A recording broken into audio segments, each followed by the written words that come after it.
মধুমিতা ভৌমিক, বহরমপুর শহরের একজন স্থায়ী বাসিন্দা। দেখুন, আমরা তো সবাই জানি এই মুর্শিদাবাদ জেলার প্রাণকেন্দ্রে এই বহরমপুর শহর।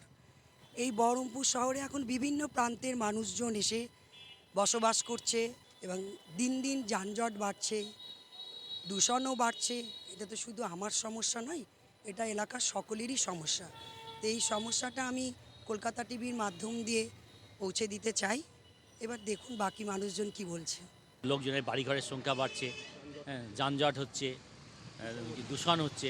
সুতরাং এই বহরমপুর শহরকে যদি আরও করা যায়, আরও যদি ডেভেলপ করা যায়, ডেভেলপ করার সুযোগ হয়তো রয়েছে। ডেভেলপ করলে পরে আরও বহরমপুরের দূষণমুক্ত একটা শহর হবে। বহরমপুর শহরকে আরও সুসজ্জিত, আরও উন্নত এবং আরও পরিকাঠামোগত উন্নয়নের খুব দরকার বলে বহরমপুরের জনসাধারণ মনে করে।